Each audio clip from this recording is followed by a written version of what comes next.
And at that moment, I realized that I had it all wrong. That working crazy hours was not the answer. First thing that I would want to make sure is, are you in therapy? Who's taking care of your mental health? What's your routine? Are you exercising? Are you sleeping well?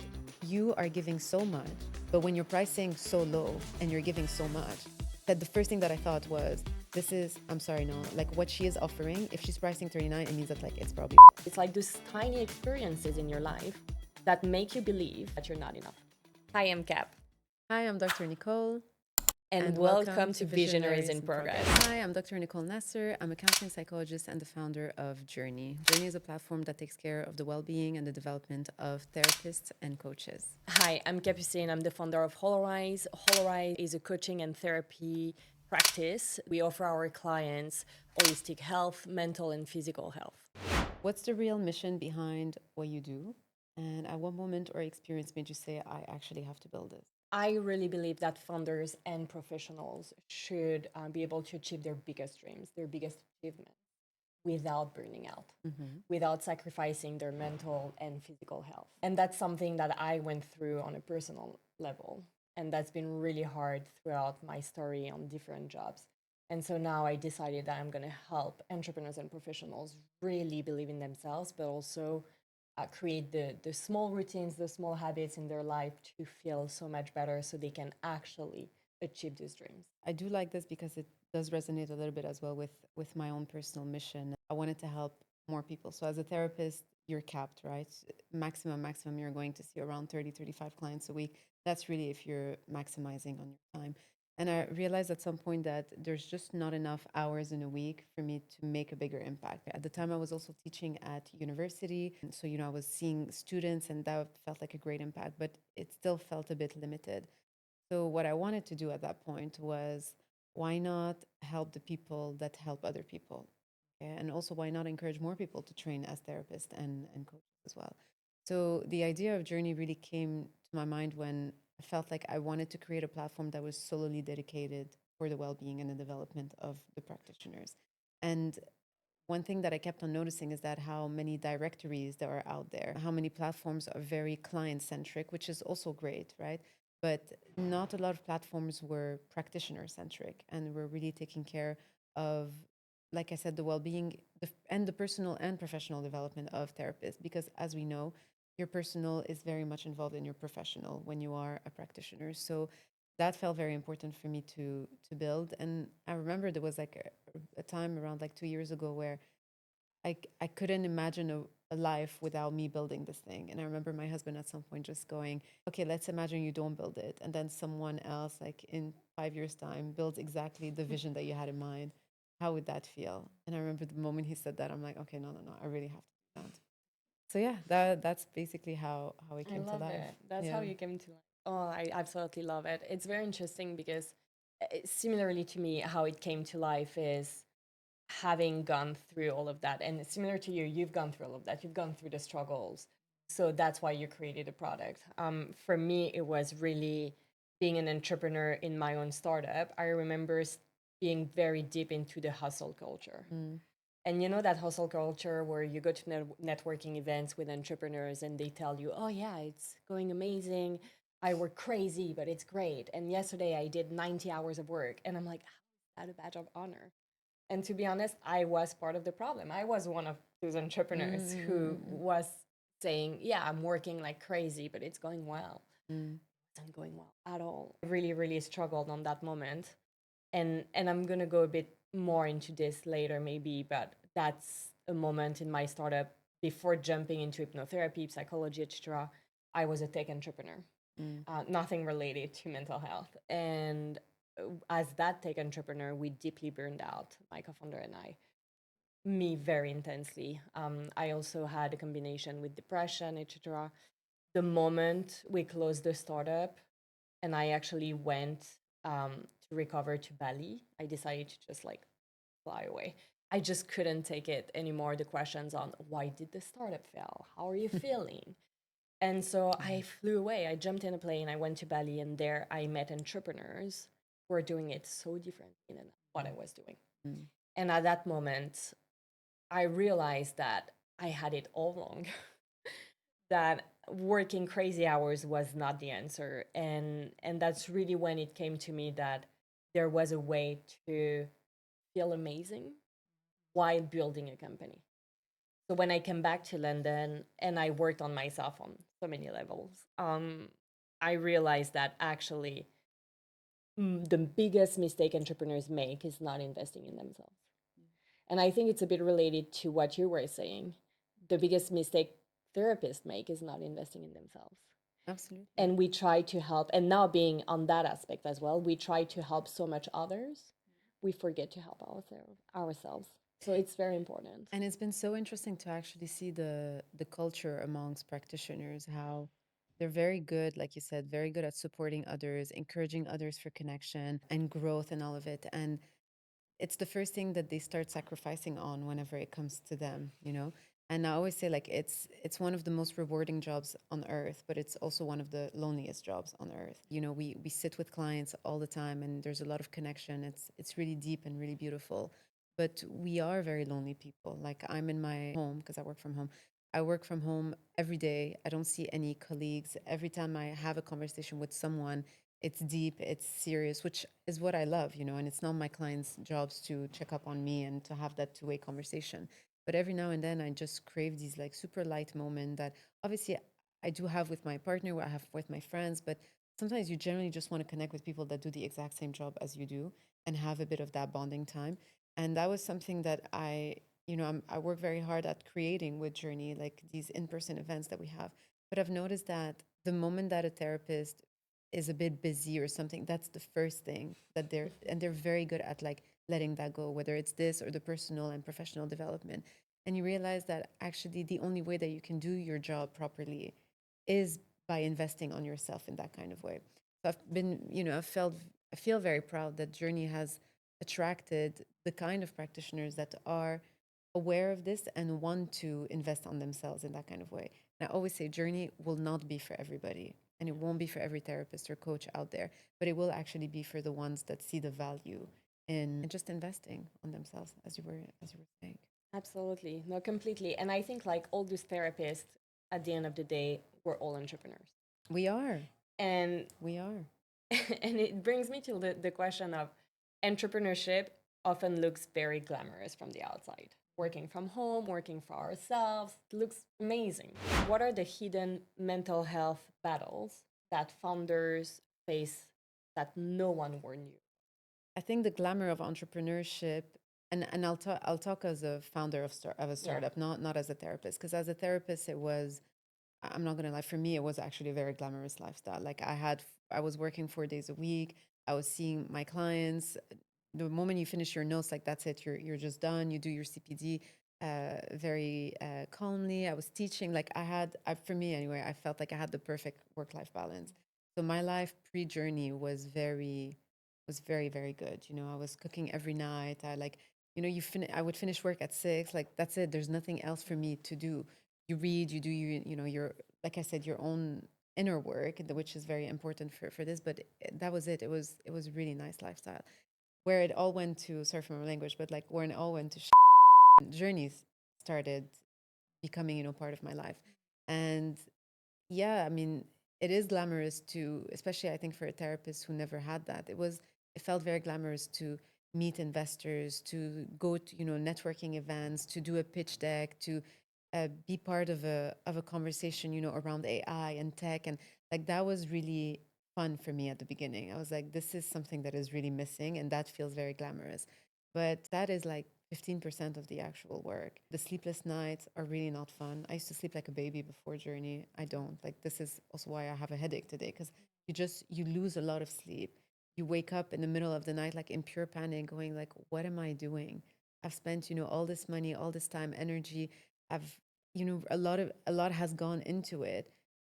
And you go like, what am I doing? These are not the numbers that I want. These are not the numbers that are going to get me to that other step. And so that was something that I was never, because when you're a therapist, you're not really part of any race. It's a very you and your clients kind of like setup. But suddenly going into the startup world and you start looking around like who's doing what, and the comparison was horrible. And I remember thinking like it's being an entrepreneur is a mental game, nothing more than that. Yes, obviously you need to have contacts and network, and there's a lot of it that is like talent as well, you know, and how smart you are, especially in the tech world and blah blah. Fine, but what keeps you going every day is just like the mental dialogue that you have with yourself. For myself, you know, I'm a solo founder, so that was even harder because the moments of doubts, it's just me, myself, and I. I have advisors. I have people around me that, you know, I could pick up the phone and call, which was extremely helpful. And one of my advisor, my closest advisor, always tells me like the entrepreneurial world is about staying alive the longest. It really is that. So you need to change, iterate, um, fire, hire, move so many pieces just to stay alive. And that is so not how I live my life. You know, I'm not in survival mode ever. I'm always in thriving mode, especially as a therapist and just as a human. But suddenly when you enter the startup world, you're in survival a lot of the time. And that like no one told me this. For me, it was very much around like the thriving and it's gonna be fun and nice. Of course, you know, roller coaster ups and downs, but the downs are very, very down. And even the ups as an early stage startup is a lot around survival. And I didn't really account for that. Yeah, and that's really hard. That this ambiguity and certainty really, really Mm. hard. And I feel that like very often, I mean, it resonates a lot what Yeah. you're saying. I went through that when I was a tech entrepreneur. I go through that sometimes even now having my own practice. And I have to say, like, what nobody warned me about all of this is the constant feeling of not being enough, Yeah. of not doing enough. Yeah. And that's my main issue. And I feel that with my clients who are entrepreneurs as well, it this is the most important theme that comes out over and over and over again. Like I don't feel that whatever I do is going to be enough. And it's really hard, that deep feeling inside of us. And I realized through my own work, through the work I do with clients, etc., that it really comes from experiences we have in childhood. It can come from just what a teacher told us at some point. Like that was my issue. My English teacher in France telling me, "Oh, you're never gonna be good at it in English. Just give it up." And now I actually live in London and I work in English, but it's like those tiny experiences in your life that make you believe, create that deep, deep belief inside of you that you're not enough. You're never gonna be enough. And I feel that like this is one of the most important struggle I've had as an entrepreneur, and I see other entrepreneurs having. And until you do that subconscious work and conscious work on yourself, that actually you're absolutely enough the way you are, then everything changes in your business. I think this is really what affected me in my previous tech business is I constantly was working more and more and more and more, and that led me to burnout because I didn't think that what I was doing was enough, no matter what. Even though we went through two fundraising rounds, even in big successes, I was like happy for 2 seconds. You know the ups you're Of talking course. about, Yeah. Yeah. and then you're like, but what's next? That's not enough because it's that survival feeling of That's very true. I always have to think about like I cannot celebrate for too long because I have to go to the next step because otherwise someone else will go faster than me. Someone else will think about something else. It's very, very stressful. It is very stressful. And I think that this actually taps so well into this next question of I don't know if you can even remember a time where your mental health actually impacted the way that you would make decisions for your startup at the time. You Yeah, remember? absolutely. I'm gonna be really honest here. This is why my previous startup failed. Mm, Because I was in burnout, because I didn't take care of myself, because I thought that the answer was just work more, mm, more hours, do more, spend more in marketing. mm, mm, The mm. answer was more, but actually it wasn't the answer. The answer should have been do less, but be more focused. But I wasn't able to take those decisions. And what's crazy is I had the best advisors around me. Mm. I've done business school twice.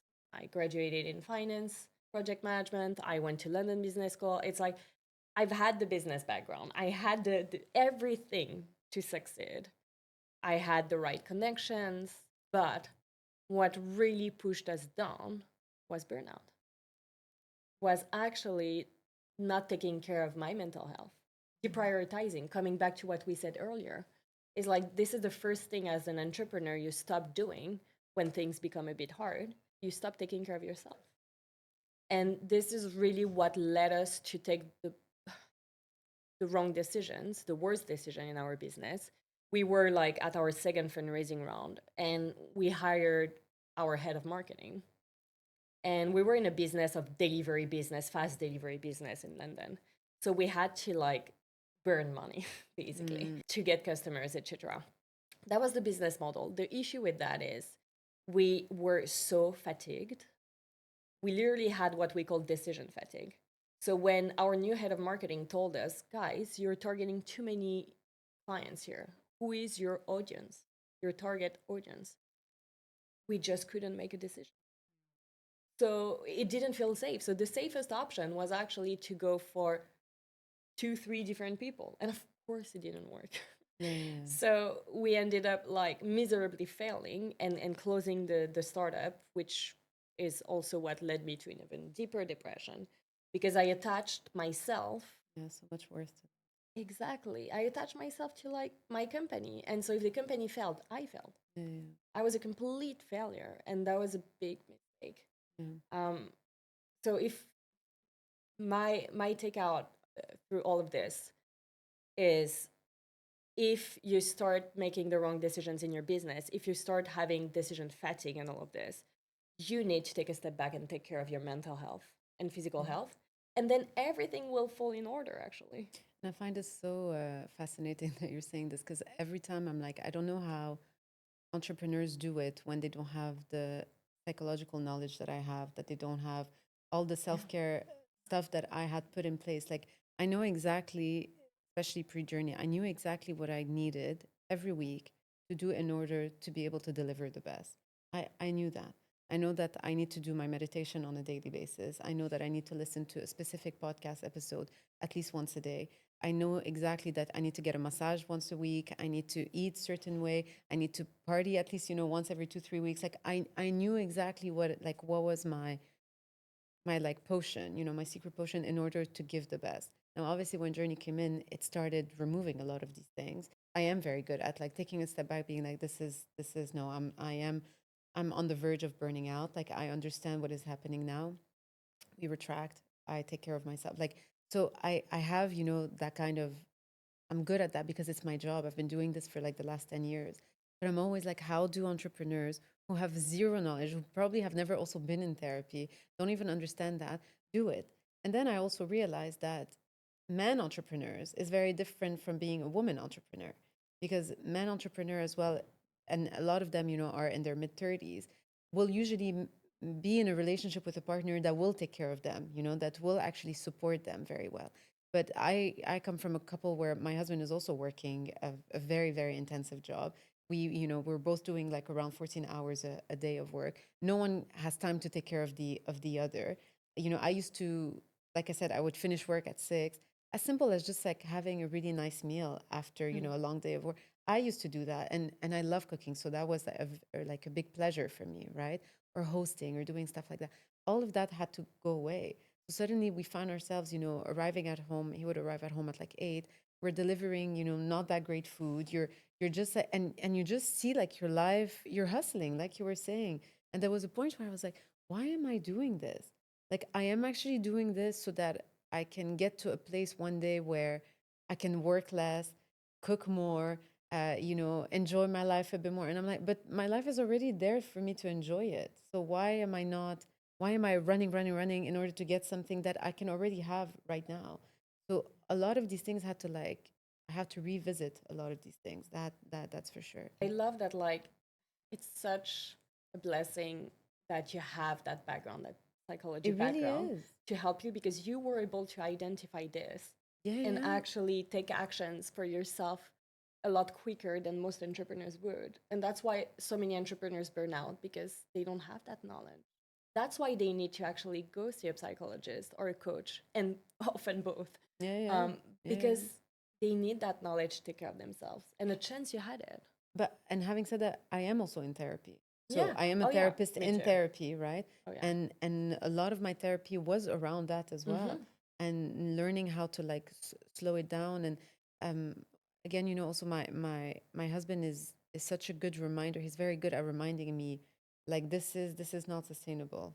If you continue that way, you're going to lose what you're working for so much. So we take a step back, we book a vacation, you're going to be offline for like 10 days, tell the team, and I'm like, okay, wow. And then he also in a way gave me permission to revisit the whole structure. At the end of the summer, I decided to let go of two people that were part of the team. And I was so scared of that decision. I was so scared of that. Like it's the complete opposite of growth when you start letting go of people. But that made me realize that actually that is how I'm going to grow this thing, by managing a bit less people, by refocusing, on the important things. But and it's a constant yo-yo game. Like and this is the part that I'm now enjoying, where I'm like, oh, okay, I called my company Journey, but the real journey here is my journey through Journey, Yeah. right? And I'm always very pleasantly surprised at like the next place that I'm going, and like, okay, this is how it's unfolding. Okay, these people are now interested. I've never really thought about that. Okay, maybe we'll pivot, there. And I realized that the smaller you are, just the quicker you can make these changes and just bounce on your 2 feet. And so I am enjoying this phase, or this place that I'm at the moment. But I wanted to add something, that when you said not being enough, pricing your product, and I never realized that this would really tap into sometimes myself not feeling good enough. But I had a very hard time, and I still do, to price higher for something that I'm delivering, because I'm like, what if customers won't buy it because it's too expensive and I'm not giving enough. So there was a point where my membership price was so low, and what I was offering was beyond anything. And like it was a lot that I was offering. And I remember I went to Dubai 2 months ago, and I met a lady there, a coach who had like this amazing, in Germany, this amazing coaching platform. She made millions like within the first couple of years, like a really successful woman. And then we were at an event that Journey organized, and at some point someone in the crowd asked, like, what's the price for the membership per month? And I said it's $39 a month, US dollars. And we met her, and I after said, the moment that you said $39, that was the moment that I said, okay, I'm not joining this platform. And I was like, what? She said, you are giving so much.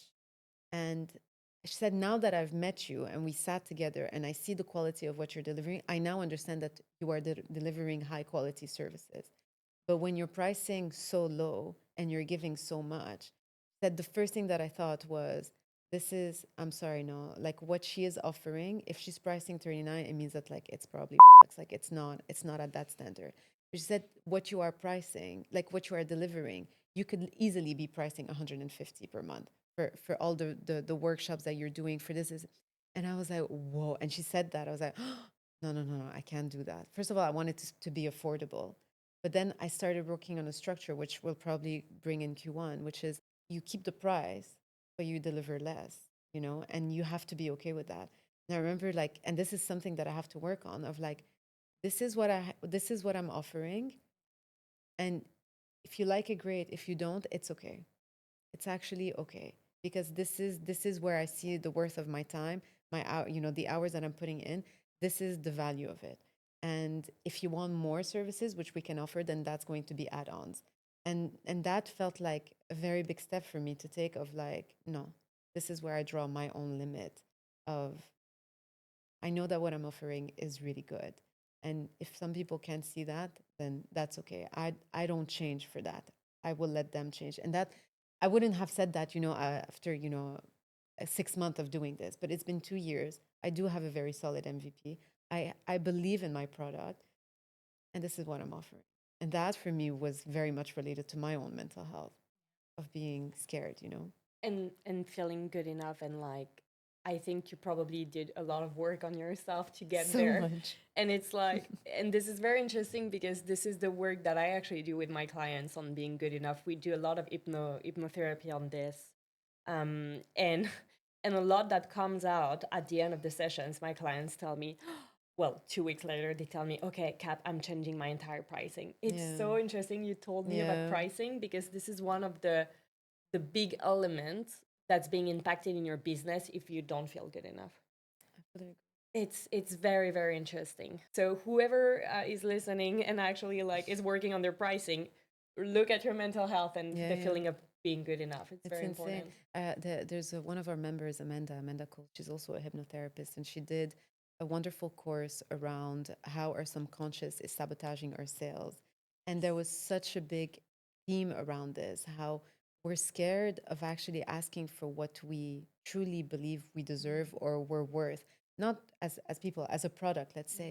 And that for me was just like, I never like, because again, as a therapist, I always talk about trauma, childhood self-esteem, confidence, but I never really linked it to how it shows up in business. But it does, it shows up everywhere. It shows up in our relationships and Absolutely. everywhere. But obviously, it's going to also show up in our business. And I know that journey is just an extension of how I operate in my own personal life. So that for me has been very transformational. Oh, completely. And just a parenthesis, like last week, it made me think of a client who, inside the session, mentioned they have been struggling with some teachers at school. And that client has dyslexia. And so they were being kept, told over and over again they wouldn't be able to achieve the same things as others. So they shouldn't go in the same classes or these kind of things. And so that client came to me actually last week to tell me that they need to pitch to an investor and they're paralyzed. They just cannot get to pitch to that investor. And so we did a session together, and I received a text yesterday. That's why I was thinking about it. I received a text of him telling me, "Okay, I pitched the investors, and they're gonna invest. I'm so proud of myself." Just that, I was like, "Okay, this is amazing. This is really, really big. It has a big impact on people. Very interesting." It So is. that brings me to actually ask you, for founders, what are some practical ways they can protect their mental well-being starting today? Perhaps realizing that I know that there's a race happening in the world. I know that, like, especially if you're in the US, people are just, it's just so fast paced. And you do feel like if you're not, if you don't have that hockey stick growth kind of thing, then you're failing. And I think um, one thing that helped me was to slow down and to realize that I actually don't have a gun to my head, and that I know that this is how capitalism works, and I know that this is how the startup world works, but actually I want to make my own rules. And I had to redefine my own timeline. I had to, like I said, right at the beginning, what do you need to do in order to stay alive? And that for me is like, you have to have the courage to look back at the whole strategy and to be, is this working out for me? Am I still enjoying this? And I'm not saying that every day you're supposed to enjoy it, quite the opposite. Most days you won't enjoy it, but what do I need in order to keep on going? And do I need to, change again, let some people go? Like, what do I need to do in order for this to be sustainable? Knowing that taking from me is not an option anymore. So yeah, I got to a point where, like, because I'm still seeing clients, and that feels very important for me. But I got to a point where, like, I was there was just not enough hours in the week, and if I wanted to to work more, then I basically was going to start taking from my Sundays. And well, either Sunday or Saturday. So I would work like one day over the weekend, but then it was like the only way for me to do this is to work 2 days over the weekend, knowing that I'm already working. And I'm like, I can't. Like, I also have an ethical duty towards my clients to show up, and like to be, not only to show up, but to show up as a well sane therapist. And I was like, these are my non-negotiables. So I guess if I have to summarize it, it's like, what are your non-negotiables? What do you say to yourself? This is my limit. I'm not giving more of this. And if having a 2 day weekend is a massive, like, you can't, trade on that, then you don't trade on that. So what do I need to do in order to make it happen for 5 days a week, stay alive, continue at least enjoying this process, knowing that yes, there is a race happening worldwide, but you can make your own rules, especially if you're bootstrapping, especially, you know, if you don't have investors that are in. There are many different ways of doing this. And I wish someone had actually said that to me, because I was under the impression that there's only one way of growing a business. And actually, to give him credit, my husband was the only person that told me, you can start small, you know, you don't need to like go to investors. It's just you. Then the moment that it starts growing, you hire one other person. And then when you hire another one. And I was like, no, go big or go home. Like that is my mentality. And I mean, I'm also a Taurus, which is like I'm very stubborn. I'm very like, it had to be big from the beginning. And 2 years later, like over the summer, Alex was like, why? Like no one has a gun over your head. Like why are you you know, you're just in a race. And I'm like, and you see everybody passing you by, and it's just, and there's a lot of fronts that you need to cover. And today, you know, it's not the same as like 20 years ago when you started a company. Now you have to be everywhere. And now on Instagram they also want to see the life of the founder, and then you have to also put your face on there. And then it's like everybody wants a piece of you. It's a lot. So re-strategize. And that's one of the mistakes that I made in the past. I was really, really focused on going as fast as it could go, and I forgot myself in the process. And I think this is one advice I would give to all founders actually out there. Some practical ways is to just create those small habits that help you really take care of yourself in the process. Don't tell yourself, oh, I'm gonna exercise in 6 months. It's gonna be really tough 6 months, so I'm gonna delay good nutrition. I'm gonna delay good sleep. This is never the answer, because as entrepreneurs, there is always something after those 6 months. If Absolutely. exactly, if you're fundraising right now, you think, oh, it's going to be better in 6 months. But no, it won't, because once you fundraise, you actually have to deliver. It actually never gets better. And the bigger you go, the more problems, the more, yeah, definitely. Exactly. So that's why I always tell my clients, you have to take care of yourself right now, as if it's Yeah, the number one priority, because yeah. this is how you build a very solid foundation. So one of the elements is that I always recommend is morning routine. Um, it's as a coach, it's the number one thing that I see that has the biggest impact. And morning routine, some people think of those like 10 steps morning routines. Oh my God, please don't. Like it's just, don't add more to your day or your on your shoulders. The goal is like, for example, just having a gratitude practice as you brush your teeth. Like stack up like those habits. So think about 3 things you love about your life, you're grateful for, 3 things that were amazing from the previous day as you brush your teeth. You didn't add anything else to your day, but you took back that control and you start the day on a much better position. Because I don't know if you've heard about that, probably as a psychologist, you've heard about the concept of like the cortisol spike in the morning. Like most people, they wake up and they take their phone and they look at their emails. And that's what I was doing as an entrepreneur as well. But the issue when you do that is you have a huge spike in cortisol, which is the stress hormone. From that moment, you put your body in a flight or fight response. If you start your day on a flight or fight response, it's going to take you so much effort to get out of it. Versus if you actually take those first 5-10 minutes when you wake up to increase slowly that cortisol in a healthy way, you're going to face any challenge during your day in a much healthier way. So it's one big element. The second big element I would recommend is for entrepreneurs to look at areas of their life where they could improve. So whether it's sleep, nutrition, movement, it could be purpose, all those elements, they need to look at it and understand, is there one that's really affecting me right now? And just focus on one. Like most people, they think that to get better, they need to change their sleep pattern, change their nutrition, change all of it. When actually just they just need to focus on just one. And that's very important. The last element is the subconscious work. We've talked about this, that feeling good enough. Please, any founder listening, do that work on subconscious work, whether with EMDR, with psychologists, or rapid transformational therapy, or any other methodology that allows you to go deeper on why you don't feel good enough. Because once you fix that, it's going to change everything in your business. I mean, it taps into question number 5. It says, you know, if we could redesign the future of mental health support for entrepreneurs, what would we do? And I kept on thinking how I think it really has to start with institutions like VCs, you know, even angel investors. Like that would be the first thing. If I was an investor and I'm putting my money on a founder and on a startup, the first thing that I would want to make sure is, are you in therapy? Who's taking care of your mental health? What's your routine? Are you exercising? Are you sleeping well? And VCs, and we have a member on our platform who works with, from a sophrology perspective, works with founders. And I put her in touch with some VCs, and the reaction of VCs was so disappointing.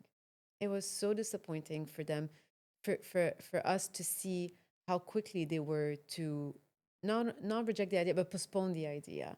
No, we're now, you know, focusing, helping our founders focus on XYZ, on sales, on marketing.